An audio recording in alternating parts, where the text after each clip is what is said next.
Paper પહેલું છે આપણે ગાલાનું છે. એમાં પહેલો પ્રશ્ન કે છે 20 અને 30 નો ગુસા 1 છે. 20 અને 30 નો ગુસા 1 છે. જો ગુસા 1 ક્યારે આવે, પહેલી વાત એ યાદ રાખો, ગુસા 1 ક્યારે આવે, જ્યારે કંઈ કોમન ના નીકળે. 20 અને 30, આ 20 છે અને 30 છે, આ બંનેમાં 0 તો કોમન છે, મિનિમમ 0 તો બંનેમાં દેખાય છે, એટલે 0 તો કોમન છે જ, એટલે આ બંનેમાં કોમન કંઈક તો છે, એટલે આનો ગુસા 1 આવવાનો નથી. આ 1 માર્કમાં છે એટલે હું તમને થોડું સમજાવું, એ રીતે સમજાવું છું. બાકી જો આની ગણતરી કરવી હોય તમારે તો 20 એટલે 10 ગુણ્યા 2 અને 30 એટલે 10 ગુણ્યા 3. હવે ગુસાઅ એટલે બંનેમાં જે કોમન હોય તે, મોટામાં મોટી સંખ્યા જે કોમન હોય ને એ. ગુ એટલે ગુરુત્તમ, ગુરુત્તમ એટલે મોટામાં મોટી સંખ્યા, સામાન્ય અવયવ. તો આ 10 છે એ આનો ગુસા થયો. અને લસાની અંદર શું હોય, જે કોમન છે એ તો લેવાનું, અને જે કોમન સંખ્યા નથી એ બી લેવાની. જે કોમન નથી એ બી લેવાની. તો 10 દુ 20 કરી 60, તો લસા થશે 60. બરાબર છે. ત્યાર પછી ત્રિઘાત આપણે બીજું છે. હવે પહેલું પતી ગયું. ત્રીજાની અંદર તમને એવું કે છે કે બહુપદી ત્રિઘાત છે. બહુપદી ત્રિઘાત બહુપદી છે. ચલો, ત્રિઘાત બહુપદી કોને કહેવાય?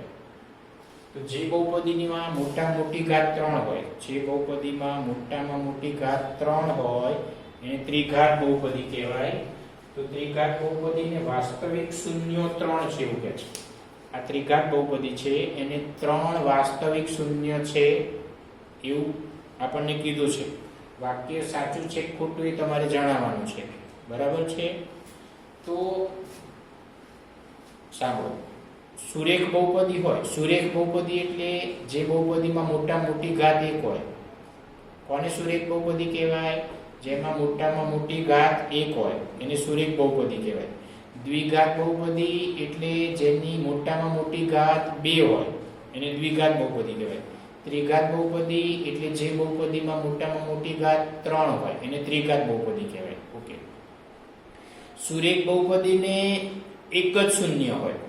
દ્વિઘાત બહુપદીને વધુમાં વધુ 2 શૂન્ય હોય. વધુમાં વધુ 2 એનો મતલબ એવો નહીં કે 2 શૂન્ય હોવાના છે.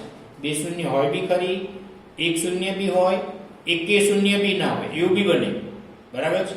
અને ત્રિઘાત બહુપદી એટલે વધુમાં વધુ 3 શૂન્ય હોય. એનો મતલબ એવો નથી કે 3 શૂન્ય હશે જ. 3 શૂન્ય બી હોઈ શકે, 2 શૂન્ય બી હોઈ શકે, 1 શૂન્ય બી હોઈ શકે અને 1 બી ના હોય. બરાબર છે. તો આમાં 3 શૂન્ય છે એવું આપણને કહે છે. સાચું ખોટું આપણે ચેક કરીએ. તો શૂન્ય શોધીશું. શૂન્ય કેટલા છે એ જાણવા માટે આપણે આનું શૂન્ય શોધવાનું. શૂન્ય શોધવાનું એનો મતલબ કે x ની કિંમત શોધવી. શૂન્ય શોધવાનું એમ કે એટલે કોની કિંમત શોધવાની? x ની. અને શૂન્ય શોધવા માટે p ઓફ x 0 લેવાનું. શૂન્ય શોધવા માટે p ઓફ x ની કિંમત 0 લેવાની. આ બંનેમાંથી x કોમન લેવો. તો અહીંયા x કેટલા હતા? 3. એમાંથી 1 કોમન નીકળી ગયું તો 2 આવશે. આ x કોમન નીકળી ગયો તો 1. હવે x² નું વર્ગમૂળ નીકળે. 1 નું વર્ગમૂળ 1 થાય અને વચ્ચે માઈનસ છે એટલે બંનેનું વર્ગમૂળ નીકળે છે, વચ્ચે માઈનસ છે. તો a² - b² બરાબર a - b, a + b એ સ્વરૂપનો અવયવ થયો. કયા પ્રકારનો અવયવ છે? તો કે a² - b² = a - b, a + b. તો જો આ x² નું વર્ગમૂળ x, 1 નું વર્ગમૂળ તો 1 જ થાય. એકવાર વચ્ચે માઈનસ મૂકવાનો, બીજી વાર 2 ની વચ્ચે પ્લસ મૂકવાનો. જવાબ 0. તો આ 1, આ 2 અને આ 3 નો ગુણાકાર 0 છે. એનો મતલબ પહેલું 0 હોય અથવા આ જે બીજો છે કૌંસ x - 1 એ 0 હોય અથવા આ જે ત્રીજો કૌંસ છે એ 0 હોય. હવે -1 ને આમ લઈ જાવ તો +1, આ +1 ને આમ લઈ જાવ તો -1. એટલે x ની 3 કિંમત આવી. આ x ની જે 3 કિંમત આવી ને એ 3 એના શૂન્ય કહેવાય. એટલે આ બહુપદીને 3 શૂન્ય છે, 0, 1 અને -1. આ દ્વિચલ સુરેખ સમીકરણ નથી એવું કહે છે. દ્વિચલ એટલે બે ચલ. તો જો આ x અને y બે ચલ છે એટલે દ્વિચલ છે. અને બીજો શબ્દ કયો છે? સુરેખ. સુરેખ એટલે ઘાત એક હોય, ચલ પરની ઘાત એક હોય. તો જો અહીંયા x પર કઈ નથી એટલે x ની એક ઘાત કહેવાય, અહીંયા y પર કઈ નથી એટલે y ની એક ઘાત કહેવાય. બરાબર છે? એટલે આ દ્વિચલ સુરેખ સમીકરણ છે.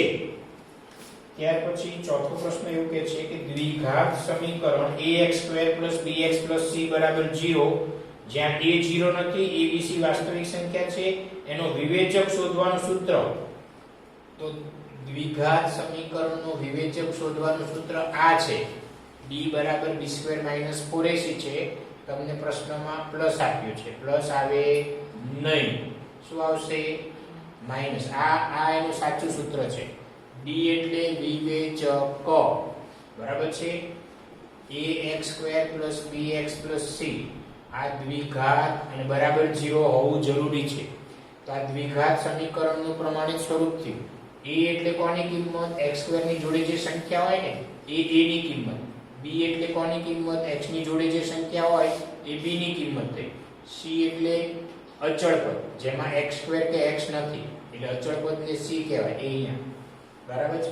હવે તમે એટલું યાદ રાખો, d ની કિંમત જો 0 આવે, ધારો કે d ની, એ આ દાખલાની સિવાયની વસ્તુ કહું છું તમને, d ની કિંમત જો 0 આવે તો બે સમાન બીજ મળે, બે બીજ સમાન મળે, આવૃત બીજ મળે, એક જ બીજ મળે એમ બી બોલે. ઘણી વખત એમ કે એક જ બીજ. એક જ મીન્સ બીજ, એક જ બીજ મતલબ બંને બીજ સરખા, તો એમાં બી એવું બોલાય.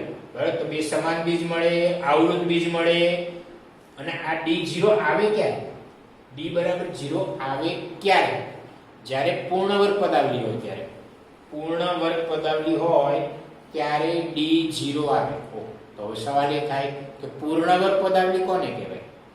તો પૂર્ણ વર્ગ પદાવલી હોય ને, દાખલા તરીકે હું તમને ઉદાહરણ આપું, 4x² + 4x + 1. તો આ પૂર્ણ વર્ગ પદાવલી છે. તો પૂર્ણ વર્ગ પદાવલી કહેવાય કોને? તો જે પહેલું પદ હોય ને એનું વર્ગમૂળ નીકળે, પહેલા પદનું વર્ગમૂળ નીકળે, અંતિમ પદ હોય એનું વર્ગમૂળ નીકળે. એકનું વર્ગમૂળ 1, આનું વર્ગમૂળ 2x. તો પહેલા પદનું વર્ગમૂળ નીકળે, અંતિમ પદનું વર્ગમૂળ નીકળે, પહેલા પદનું વર્ગમૂળ, અંતિમ પદનું વર્ગમૂળ, એને જો હું 2 વડે ગુણું તો 2 દુ 4 x થઈ ગયું. આ બધાનો ગુણાકાર 4x થાય, જે અહીંયા મધ્યમ પદમાં આપ્યો છે. તો આ પૂર્ણવર્ગ પદાવલી છે. તો ફરીવાર કહું, પૂર્ણવર્ગ પદાવલી કહેવાય કોને? તો પહેલા તો 3 પદ હશે. પહેલું પદ, છેલ્લું પદ વત્તા વાળું હશે. પહેલું પદ, છેલ્લું પદ વત્તા વાળું હશે. પહેલા પદનું વર્ગમૂળ નીકળશે, છેલ્લા પદનું વર્ગમૂળ નીકળશે. પહેલા પદનું વર્ગમૂળ, છેલ્લા પદનું વર્ગમૂળ, એને જો હું 2 વડે ગુણીશ તો આ ત્રણેયનો ગુણાકાર મધ્યમ પદ થવો જોઈએ. જો થઈ જાય તો પૂર્ણવર્ગ પદાવલી છે. અને જો પૂર્ણવર્ગ પદાવલી હોય તો એમાં d0 આવે, એટલે કે બીજ સમાન મળે. જો d ની કિંમત 0 કરતા મોટી આવે એટલે કે પ્લસમાં જવાબ આવે, d નો જવાબ પ્લસમાં આવે, ધન સંખ્યા આવે, તો d0 થી મોટો હોય તો બે ભિન્ન, ભિન્ન એટલે જુદા જુદા, બે ભિન્ન બીજ મળે. જો d ની કિંમત 0 થી નાની આવે તો વાસ્તવિક બીજ ના મળે, વાસ્તવિક બીજ ના મળે. બરાબર છે? 0 થી નાનો એટલે માઈનસ ને, એટલે d ની કિંમત જો માઈનસ માં આવે તો વાસ્તવિક બીજ મળે નહીં. ઓકે. બીજ સમય ક્યારે મળે? બીજ સમય ક્યારે મળે? જ્યારે d ની કિંમત પૂર્ણ વર્ગ હોય, એટલે કે d નો જે જવાબ આવે ને એનું વર્ગમૂળ નીકળતું હોય. તો જો d = 25 તો 25 નું વર્ગમૂળ નીકળે કે નહીં? એટલે d જો પૂર્ણ વર્ગ હોય તો બીજ સમય હોય, અને એ વખતે a b c બી સમય હશે. અને d ની કિંમત ધારો કે 6 આવે તો 6 નું વર્ગમૂળ નીકળે નહીં.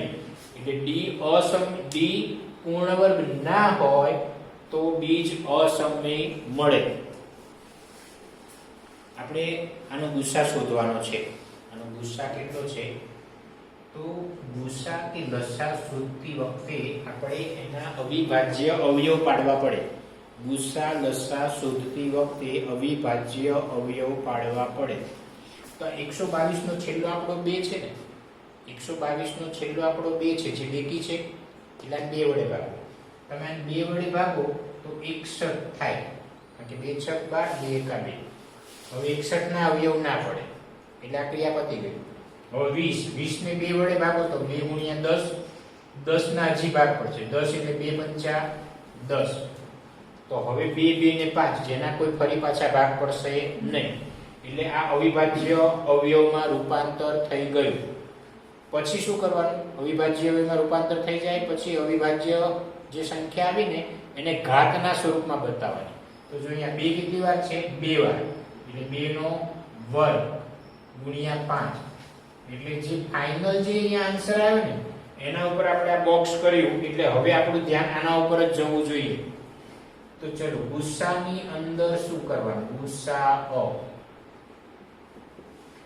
તો આ બંનેના જવાબમાં જે કોમન છે, જે સામાન્ય અવયવ છે, એની નાની ઘાત લેવાની. બંનેમાં જે કોમન અવયવ હોય ને એની નાની ઘાત લેવાની. તો અહીંયા 2 ની 1 ઘાત અને અહીંયા 2 ની 2 ઘાત. તો કોમન 2 છે, એની નાની ઘાત આવશે 1. બરાબર છે? તો આ બંનેમાં કોમન ફક્ત 2 જ છે, અને નાની ઘાત 2 ની 1 આવે, એટલે ગુસ્સા 2 થયો. પણ જો લસા શોધવાનું કીધું હોત તો શું કરાય? લસા શોધવાનું કીધું હોત તો લસા શોધતી વખતે દરેક અવિભાજ્ય અવયવની મોટી ઘાત લેવાની. દરેક અવિભાજ્ય અવયવની મોટી ઘાત લેવાની. તો જો અહીંયા 2 છે અને આ 2 નો વર્ગ છે, તો મોટી ઘાત 2 ની કઈ થઈ? વર્ગ.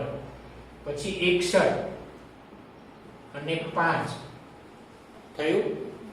તો દરેક અવિભાજ્ય અવયવ, એવું નહીં કે કોમન, દરેક અવિભાજ્ય અવયવની મોટી ઘાત લેવાની લસામાં, અને ગુસ્સામાં જે કોમન હોય એની નાની ઘાત લેવાની. તો 2 નો વર્ગ 4, 4 ગુણ્યા 5 કરો તો 20, 20 ગુણ્યા 61 જે આવે એ તમારો જવાબ થશે. હવે આ 122 અને 20 નો ગુસ્સા ભાગ પ્રવિધિની રીતે આપણે શોધવાનો ટ્રાય કરીએ, ભાગ પ્રવિધિની મેથડથી. તો એમાં કેવી રીતના કરવાનું હોય? આ બંનેમાં મોટી સંખ્યા કઈ છે? 122. મોટી સંખ્યાને નાની સંખ્યા વડે ભાગવાની. મોટી સંખ્યા 122 છે, એને કેટલા વડે ભાગો? 20. તો 20 6 120. આ બેની બાદબાકી આવી 2, તો 2 શેષ વધી. તો આ 122 બરાબર આ 20 ગુણ્યા 6 વત્તા શેષ.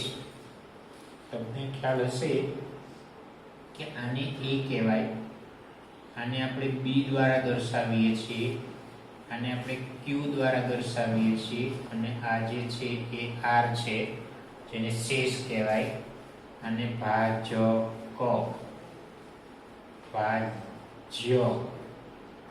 ભાગફળ, શેષ.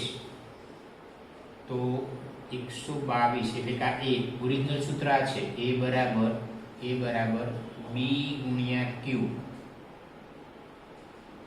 વત્તા r.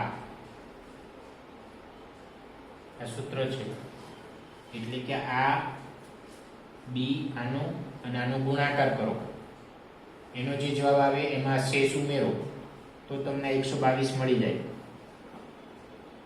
બીજું આ જે શેષ છે, શેષ એ કાં તો 0 હોય, શેષ કાં તો 0 હોય, કાં તો આ શેષની કિંમત આના કરતા નાની હોય. ત્યારે એવું બન્યું 20 કરતા મોટો આવ્યો શેષ ક્યારેય મોટી ના હોય આના કરતા. બરાબર છે? એટલે r હંમેશા નાનો હશે કોના કરતા? b કરતા. અથવા તો નાનામાં નાનો r એટલે 0 હોય. ઓકે, હવે શું કરવાનું આપણે? આ બંનેમાં મોટી સંખ્યા 20 છે ને, એટલે હવે આ જે 20 જે છે ને ભાજક, એકચ્યુઅલી આ ભાજક જ છે, સોરી, આને આપણે ભાજ્ય કીધું હતું. બરાબર છે? કે તો આ 20 જે છે એને કોના વડે ભાગવાનું? શેષ વડે. કોના વડે ભાગવાનું? શેષ વડે. એટલે આ 2 વડે આપણે ભાગીશું. કોને ભાગીશું? તો કે આ 20 ને ભાગીશું. બરાબર છે? આ 20 ને કોના વડે ભાગીશું? 2 વડે. તો આને 2 વડે ભાગો તો શું થાય? જુઓ, 2 ગુણ્યા 10 એટલે 20 થઈ ગયું. તો 2 ગુણ્યા 10 શેષ કેટલી આવશે? 0. તો 0 શેષ આવી ગઈ એટલે આપણો દાખલો પૂરો થઈ ગયો. શેષ 0 આવી જાય એટલે દાખલો પૂરો થઈ ગયો. એની ઉપરની જે શેષ છે, 0 ની ઉપર જે શેષ આવી હોય એ ગુસ્સા થયો. એટલે આ શૂન્ય શેષ અને આ શૂન્ય સિવાયની અંતિમ શેષ. તો આ શૂન્યેતર શેષ થઈ. અંતિમ શૂન્યેતર શેષ કઈ છે? 2. એટલે આ બેનો ગુસ્સા કેટલો?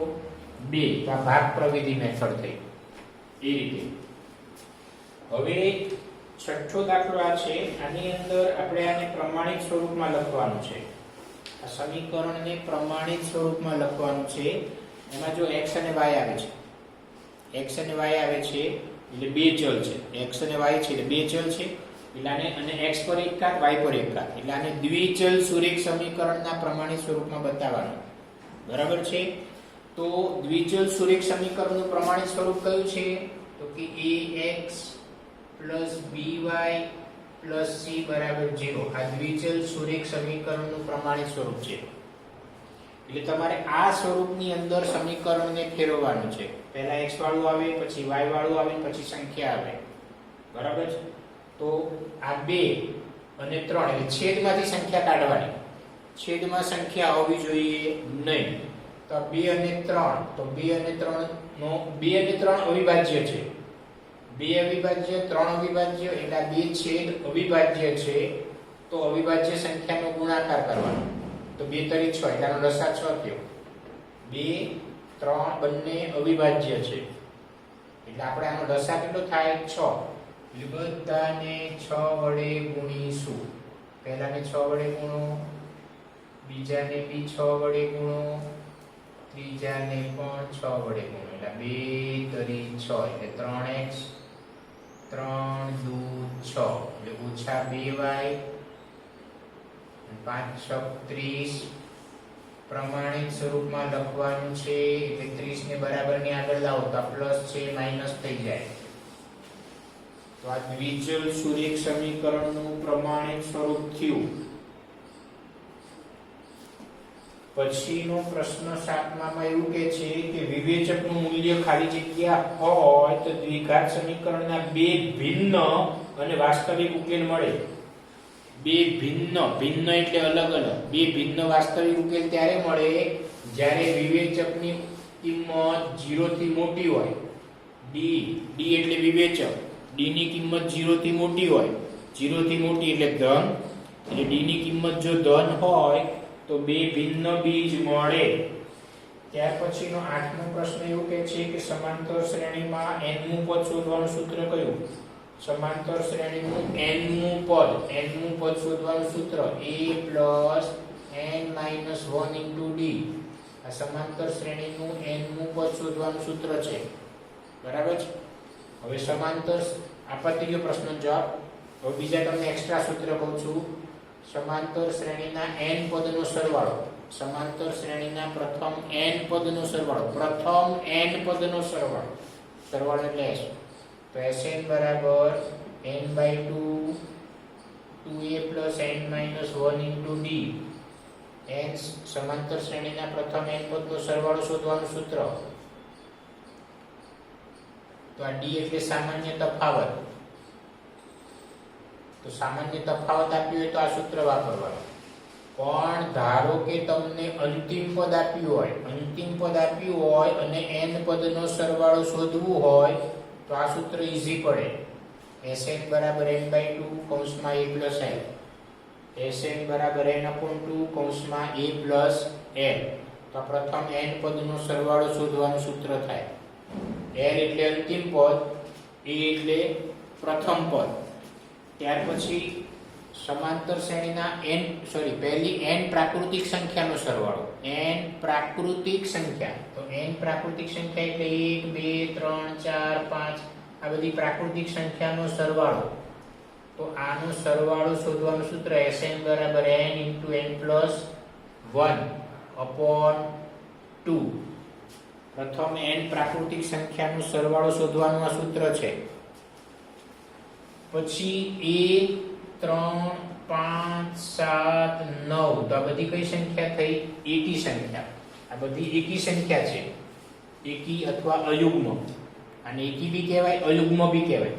તો એકી સંખ્યાનો સરવાળો શોધવાનું સૂત્ર n². આ એકી સંખ્યાનો સરવાળો શોધવાનું સૂત્ર Sn બરાબર n². હવે બેકી એટલે કે યુગ્મ, તો કે 2 4 6 8 આ બધી બેકી સંખ્યા છે. તો બધી બેકી સંખ્યાનો સરવાળો શોધવાનું સૂત્ર, તો આ જે n² છે ને એમાં એક n ઉમેરી દો. n² plus n યુગ્મ સંખ્યાનો સરવાળો શોધવાનું સૂત્ર. પછી 9મા ની અંદર એવું કહે છે કે બધા ખાલી જગ્યા ત્રિકોણો સમરૂપ છે. બધા ખાલી જગ્યા ત્રિકોણો સમરૂપ છે. તો બધા સમબાજુ ત્રિકોણ, બધા સમબાજુ ત્રિકોણ હંમેશા સમરૂપ હોય. વર્તુળ હોય એ બી સમરૂપ આકૃતિ, બધા ચોરસ એ બી સમરૂપ આકૃતિ, બધા ચોરસ સમરૂપ આકૃતિ, સમબાજુ ત્રિકોણ સમરૂપ આકૃતિ, વર્તુળ સમરૂપ આકૃતિ, બરાબર છે. પણ બે લંબચોરસ સમરૂપ હોય પણ ખરી, ના બી હોય. એક ચોરસ ને એક લંબચોરસ સમરૂપ ના જ હોય, બરાબર છે. એક વર્તુળ ને એક પંચકોણ સમરૂપ ના જ હોય. ઓકે, સમરૂપ આકૃતિ કોને કહેવાય? સમરૂપ ત્રિકોણ કોને કહેવાય? બે ત્રિકોણ સમરૂપ ક્યારે થાય? તો બે ત્રિકોણ સમરૂપ ક્યારે થાય? તો બે શરત. અનુરૂપ ખૂણા કેવા હોય? એકરૂપ હોય. અનુરૂપ ખૂણા એકરૂપ હોય અને અનુરૂપ બાજુ સમપ્રમાણમાં હોય. અનુરૂપ બાજુ કેવી હોય? સમપ્રમાણમાં હોય. તો બે ત્રિકોણ સમરૂપ થાય. અનુરૂપ ખૂણા કેવા હોવા જોઈએ? એકરૂપ. તમને અહીંયા સમજાવું. આ એક ત્રિકોણ ABC છે, બીજો ત્રિકોણ PQR છે. આ બંને ત્રિકોણ સમરૂપ ક્યારે થાય? તો કે આ A 60 તો PB 60, B ખૂણો 80 તો QB 80, C ખૂણો 40 તો R ખૂણો 40. તો A અને P સરખા, B અને Q સરખા, C અને R સરખા. તો ત્રણ અનુરૂપ ખૂણા સરખા થઈ ગયા. બીજું અનુરૂપ બાજુ સમપ્રમાણમાં. અનુરૂપ બાજુ સમપ્રમાણમાં એટલે AB અને PQ બાજુનો ભાગાકાર, BC અને QR બાજુનો ભાગાકાર, આ AC અને PR બાજુનો ભાગાકાર. આ બધાનો ભાગાકાર કેવો હોવો જોઈએ? સરખો હોવો જોઈએ. એટલે આ ત્રણ અનુરૂપ બાજુ સમપ્રમાણમાં થઈ. ધારો કે આ 5 છે તો આ અડધી, એટલે આના અડધા. આ 4 છે તો એના અડધા 2, આ 10 છે તો એના અડધા 5. તો તમે જુઓ AB કેટલો? તો કે 5, PQ કેટલો? તો કે અડધી, આ BC 4, QR 2, AC 10, PR 5, છેદું 5 દુ 10, 2 દુ 4, અઢી દુ 5. તો દરેક વખતે જવાબ કેવો આવે છે? સરખો આવે છે. આ બધાનો જવાબ કેવો આવ્યો? સરખો. એટલે અનુરૂપ બાજુ કેવી થઈ? સમપ્રમાણમાં. તો અનુરૂપ ખૂણા એકરૂપ હોય, અનુરૂપ બાજુ સમપ્રમાણમાં હોય તો બંને ત્રિકોણ સમરૂપ થાય. ઓકે, તો હવે બે ત્રિકોણ એકરૂપ ક્યારે થાય? બે ત્રિકોણ એકરૂપ ક્યારે થાય? તો અનુરૂપ ખૂણા એકરૂપ હોય અને અનુરૂપ બાજુ એકરૂપ હોય. અનુરૂપ ખૂણા એકરૂપ હોય અને અનુરૂપ બાજુ એકરૂપ હોય. એટલે આ જો 5 હોય તો આનું માપ 5 જ હોય. આ 4 હોય તો આ બાજુનું માપ 4 જ હોય. આ 10 હોય તો આ બાજુનું માપ 10 જ હોય. તો આ બંનેમાં અનુરૂપ બાજુ બી સરખી હોય, અનુરૂપ ખૂણાય સરખા હોય, અનુરૂપ બાજુ સરખી હોય તો બંને ત્રિકોણ એકરૂપ કહેવાય. દસમાની અંદર એવું કહે છે કે આ બિંદુ જે આપ્યું છે -4, -6 એનું x અક્ષથી લંબ અંતર શોધવાનું છે. x અક્ષથી લંબ અંતર તો બહુ સિમ્પલ યાદ રાખી લો.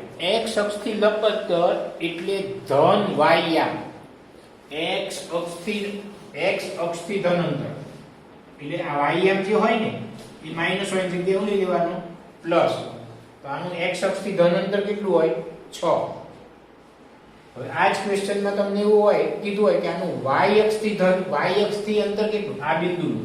આ જે બિંદુ છે -4, -6 એનું y અક્ષથી લંબ અંતર કેટલું? તો કયા અક્ષથી કે છે? y અક્ષથી. તો y અક્ષથી કે છે તો x યામ ધન કરી દેવાનું.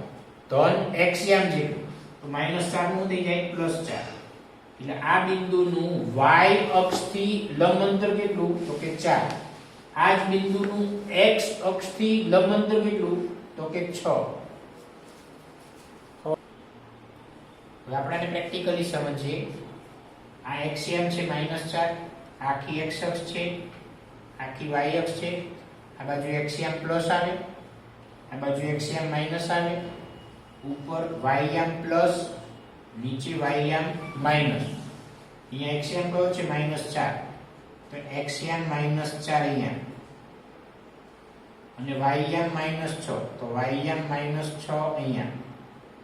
તો આ બે ભેગા કરો.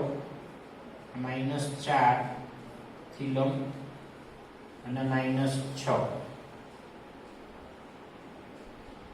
એટલે કે -4, -6 બિંદુ અહીંયા આવ્યું. આ બિંદુની વાત ચાલે છે અત્યારે. આ જે બિંદુ છે એનું x અક્ષથી અંતર. તો જો આ બિંદુ છે એનું કયા અક્ષથી અંતર? x અક્ષ. x અક્ષ કયો છે? આ x અક્ષ છે. તો અહીંથી આ અંતર કેટલું છે? આટલું. આ બિંદુ x અક્ષથી કેટલું દૂર? તો કે આટલું દૂર છે. તો કે જો આ બે વચ્ચેનો ગેપ કેટલો?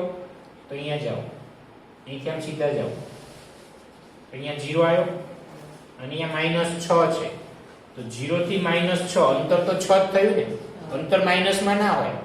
એટલે 0 થી -6 એટલે અંતર કેટલું થયું? +6. એટલે આ જે બિંદુ છે એનું x અક્ષથી અંતર કેટલું? તો કે +6. હવે આ બિંદુનું y અક્ષથી અંતર. તો y અક્ષ કયો છે? આ y અક્ષ છે. તો આ બિંદુ y અક્ષથી કેટલો દૂર? તો કે આટલો દૂર. તો જુઓ કેટલો દૂર? 0 થી -4 એટલે અંતર કેટલું થયું? +4. બરાબર છે. આમાં એવું કહે છે કે આના બીજ પરસ્પર વ્યસ્ત હોય તો એમનું મૂલ્ય શોધો. બીજ પરસ્પર વ્યસ્ત હોય તો એમનું મૂલ્ય શોધો. તો જો આ દ્વિઘાત સમીકરણ છે, મોટી ઘાત 2.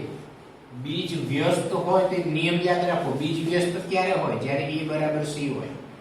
નિયમ યાદ રાખો. બીજ વ્યસ્ત ક્યારે હોય? જ્યારે a c હોય તો બીજ વ્યસ્ત. a એટલે x² ની જોડે હોય ને એ કહેવાય. એટલે a 6. c એટલે અચળ પદ m. તો બોલો m ની કિંમત 6 થઈ ગઈ. હવે તમને રકમમાં એવું કીધું હતું કે બીજ વિરોધી હોય તો, જો બીજ વિરોધી હોય તો b 0. બીજ વિરોધી હોય તો b 0. બીજ વ્યસ્ત હોય તો a c. ખાસ યાદ રાખજો. 24 માર્કના એક માર્કના સવાલ ટોટલ 24 પૂછાય છે. એક માર્કના સવાલ ટોટલ 24 પૂછાય છે. દરેક ક્વેશ્ચન એટલે એક નિયમ. એમાં કંઈક ને કંઈક નિયમ હોય છે, યાદ રાખવાનો. એટલે 24 પ્રશ્ન, ધેટ મીન્સ ટોટલ 24 નિયમ. ખ્યાલ આવ્યો? એટલે રૂલ્સ રેગ્યુલેશન્સ નિયમ તમારે ખાસ યાદ રાખવા જ પડશે, કમ્પલસરી. તમને યાદ નહીં રહે તો આ બધી વસ્તુ તમને આવડવાની જ નથી. એટલે યાદ રાખવું અત્યંત જરૂર છે. બીજ વ્યસ્ત હોય તો a c આવે. બીજ વિરોધી હોય તો b 0 આવે. બરાબર? આનું આપણે 30મું પદ શોધવાનું છે. 30મું પદ શોધવાનું છે. આને પહેલું પદ કહેવાય a. સમાંતર શ્રેણીનું પહેલું પદ જેને a કહેવાય. d એટલે સામાન્ય તફાવત. એટલે પાછળના પદમાંથી આગળનું પદ માઈનસ કરવાનું. એટલે કે બીજામાંથી પહેલું પદ બાદ કરો તો d મળે. ત્રીજા પદમાંથી બીજું પદ બાદ કરો તો બી ડી મળે. એટલે બીજું પદ 7 છે એમાંથી પહેલું પદ 10 બાદ કરો એટલે -3. નાની સંખ્યામાંથી મોટી સંખ્યા બાદ કરી એટલે જવાબ આવ્યો માઈનસ. એટલે ડી બરાબર -3. તો આ સામાન્ય તફાવત થયો ડી. 30મું પદ શું શોધવાનું છે? પદ એ. કેટલામું પદ? 30મું પદ. એટલે પદની સંખ્યા છે 30 જેને n કહેવાય. પદની સંખ્યાને શું કહેવાય? n. એટલે કેટલામું પદ શોધવાનું છે? 30મું પદ. એટલે n બરાબર 30. એટલે એ 30 તમારે શોધવાનો છે. તો સૂત્રમાં an બરાબર a plus n minus 1 into d. n ની કિંમત છે 30. a એટલે પહેલું પદ જે તમને આપ્યું છે 10. n 30 છે એટલે n ની જગ્યાએ 30 ઓછા 1. d ની કિંમત -3. 30 માંથી 1 બાદ કરો તો 30 માંથી 1 જાય તો 29. એને ગુણો -3 વડે. વત્તાનો ઓછા સાથેનો ગુણાકાર એટલે ઓછા થશે. 3 × 9 = 27 નો સાતડો વધી 2 3 × 6 6 2 8. તો 87 માંથી 10 ને બાદ કરો તો ઓછા 77 થાય. નાની સંખ્યા ઓછા મોટી સંખ્યા જવાબ માઈનસ આવે. એટલે આનું 30મું પદ કયું છે? -77. અને 30મું પદ -77 છે. બરાબર છે. હવે જો તમે આને હું ભૂસી નાખું છું. આવું આપ્યું હોય એટલે આ શ્રેણીનો ક્યાંય અંત નથી થતો. આ શ્રેણીનો ક્યાંય અંત નથી થતો એટલે આ અનંત શ્રેણી કહેવાય. અથવા તો આને શાંત શ્રેણી ના કહેવાય. શાંત શ્રેણી એટલે જે શ્રેણીનો અંત આવે. હવે દાખલા તરીકે હું અહીંયા -77 લખી નાખું. 30મું પદ -77 ધારો કે મેં લખી નાખ્યું. તેનો મતલબ હવે જો હવે આના પછી કઈ નથી. એટલે આ શ્રેણી શાંત શ્રેણી કહેવાય. બરાબર છે. અને આવું હોય તો આ અનંત શ્રેણી કહેવાય. ખ્યાલ આવ્યો? તો આ પહેલા 30 પદનો સરવાળો શોધ્યો આપણે. હવે જો 30 પદનો સરવાળો શોધવાનું કીધું હોય, 30 પદનો સરવાળો શોધો તો Sn બરાબર n/2 2a plus n minus 1 into d. આ સૂત્ર વાપરવું જોઈએ. એમાં n એટલે 30મું પદ. n ની જગ્યાએ 30. n ની જગ્યાએ 30/2. a કેટલો છે? તો કે 10. તો આ 10 ગુણ્યા 2 એટલે 20. અહીંયા n ની કિંમત કેટલી છે? 30. એટલે 30 ઓછા 1 એટલે 29. અને આ d કેટલો છે? તો કે d ની કિંમત -3. 30/2 એટલે 15. 29 ગુણ્યા 3 એટલે 87 પણ માઈનસ.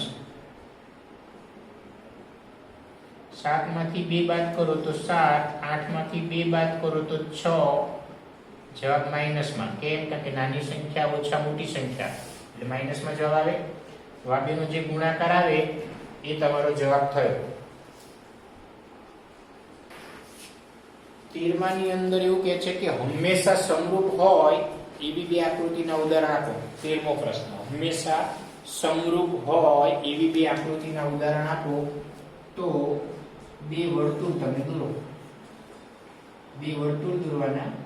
બંને વર્તુળની ત્રિજ્યા સરખી રાખજો. અત્યારે મારી આકૃતિમાં એ નાનું મોટું તમને દેખાય છે પણ તમારે બે સરખા જ વર્તુળ દોરવાના. 4 સેમીનું વર્તુળ ને બીજું વર્તુળ એ 4 સેમી. બરાબર છે. પછી બે ચોરસ દોરો.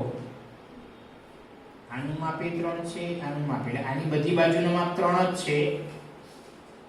એ રીતે આ બધી બાજુનું માપ 3 લઈએ એ બધે ધારો કે તમે અહીંયા 5 લ્યો ને બધી બાજુનું માપ તો બી ચાલે. અને ચોરસના તો બધા ખૂણા 90 ના જોવાના. એટલે આના અનુરૂપ ખૂણા 90 ના જે સરખા 3/5 3/5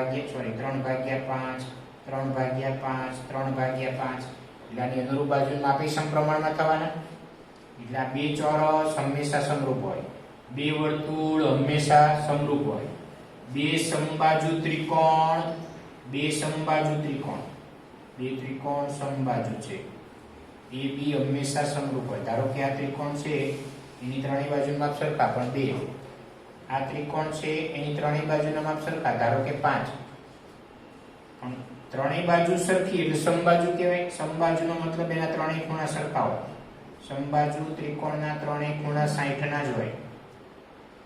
તો બંને ત્રિકોણના અનુરૂપ ખૂણા સરખા, A અને P ખૂણો સરખો, B અને Q ખૂણો સરખો, C અને R ખૂણો સરખો, AB ભાગ્યા PQ એટલે 2/5, આ BC ભાગ્યા QR એટલે 2/5, AC ભાગ્યા PR એટલે પણ 2/5. એટલે ત્રણેય આકૃતિ હંમેશા સમરૂપ આકૃતિ છે. એક ચોરસ અને એક લંબચોરસ સમરૂપ ક્યારેય ના હોય. એક લઘુકોણ ત્રિકોણ ને એક ગુરુકોણ ત્રિકોણ સમરૂપ ના જ હોય. કાટકોણ ત્રિકોણ ને લઘુકોણ ત્રિકોણ સમરૂપ ના જ હોય. એક વર્તુળ અને એક ચતુષ્કોણ સમરૂપ ના જ હોય. બરાબર છે?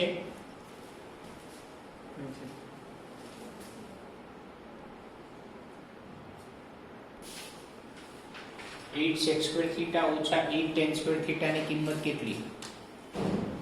આની કિંમત કેટલી? તો જો આ બંનેમાંથી 8 કોમન નીકળે એટલે sec square theta minus tan square theta. હવે sec square theta minus tan square theta 1 થાય. sec square theta minus tan square theta 1 થાય. 8 ગુણ્યા 1 એટલે 8. એટલે આનો જવાબ 8 થયો. હવે અલગ અલગ સૂત્રો તમે યાદ રાખો. cosec વર્ગ ઓછા cot વર્ગ. તો cosec વર્ગ ઓછા cot વર્ગ 1, sec વર્ગ ઓછા tan વર્ગ 1. જો આમાં sec આગળ છે, cosec માં sec શબ્દ તો આવે જ છે ને. તો આમાં sec આગળ છે, આમાં sec આગળ છે. એટલે sec વાળું જ્યારે આગળ હોય ત્યારે એનો આન્સર 1 આવશે. હવે આનથી ઊંધું કરું, tan સ્ક્વેર ને આગળ દઉં, sec સ્ક્વેર ને પાછળ દઉં. તો tan સ્ક્વેર ઓછા sec સ્ક્વેર કરીશ તો sec સ્ક્વેર પાછળ દો, જવાબ માઈનસ થઈ જશે, -1. કારણ કે આ અને આ એકબીજાના વિરોધી કહેવાય. cot સ્ક્વેર ને આગળ લખીશ ને cosec સ્ક્વેર ને પાછળ લખીશ તો cot square theta minus cosec square theta એટલે -1. પછી sin સ્ક્વેર થીટા વત્તા cos સ્ક્વેર થીટા 1. હવે પ્લસ cos સ્ક્વેર ને તમે આમ લઈ જાઓ, આ પ્લસ cos સ્ક્વેર છે એને આમ લઈ જાઓ તો sin સ્ક્વેર થીટા ત્યાં આ વત્તા વાળું આમ જાય તો 1 - cos સ્ક્વેર એટલે sin સ્ક્વેર બરાબર 1 - cos સ્ક્વેર. આ બધા સૂત્ર યાદ રાખવાના છે, મોટે હોવા જોઈએ. એ રીતે cos સ્ક્વેર થીટા બરાબર એટલે આ cos સ્ક્વેર અહીંયા આ sin સ્ક્વેર પ્લસ છે નામ લઈ જાઓ તો માઈનસ એટલે cos સ્ક્વેર બરાબર 1 - sin સ્ક્વેર થીટા. એટલે આ ત્રણ સૂત્ર. ત્યાર પછી તમે આ માઈનસ tan સ્ક્વેર નામ લઈ જાઓ, આ માઈનસ tan સ્ક્વેર છે નામ લઈ જાઓ એટલે પ્લસ એટલે sec સ્ક્વેર થીટા બરાબર 1 + tan સ્ક્વેર થીટા. આ માઈનસ cot સ્ક્વેર થીટા નામ લઈ જાઓ એટલે પ્લસ માઈનસ cot સ્ક્વેર આમ જાય તો પ્લસ એટલે cosec સ્ક્વેર એમ એટલે cosec સ્ક્વેર થીટા બરાબર 1. આ માઈનસ છે આ બાજુ ગયા એટલે પ્લસ થયું. તો આટલા સૂત્રો તમારે યાદ રાખવાના.